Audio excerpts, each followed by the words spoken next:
How technology use swaps your happiness for instant gratification and pleasure, and what that does to your brain. I'm Dr. Trish Leigh. Let me tell you how.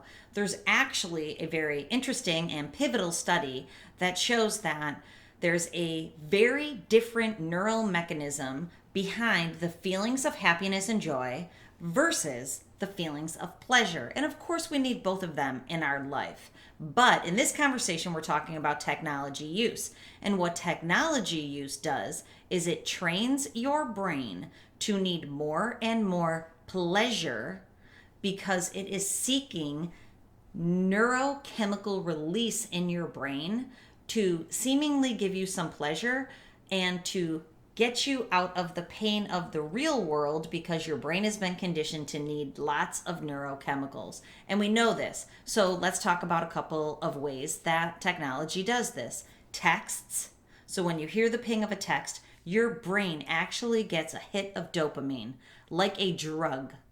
When you hear your emails, or when you see your emails, when you go on Instagram and you're trolling through the feed, your brain is getting dopamine from being connected digitally to other people in an artificial way. It's pleasure. It's not happiness.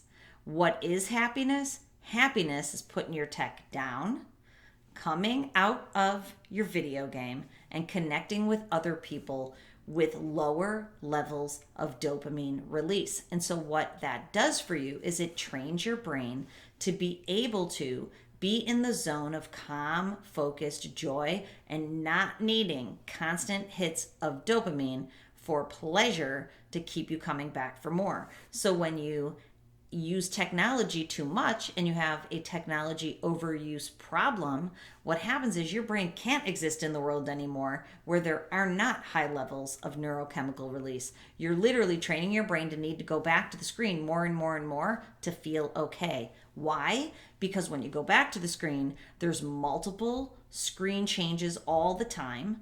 Screens resonate at 60 hertz, which is stimulating for the brain in the short run.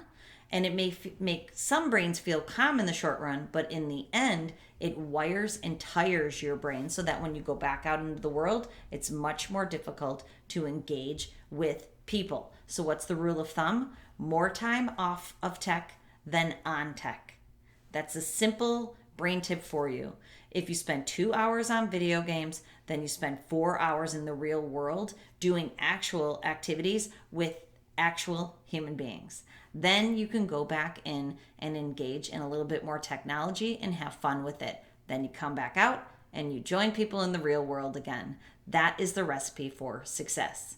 Okay, if you're looking for help in balancing your technology use, please go over to my website at drtrishleigh.com. I have a really awesome short course on screen time, what it does to your brain, and how you can back your brain out of tech overuse. So go check it out, and remember, control your brain or it'll control you.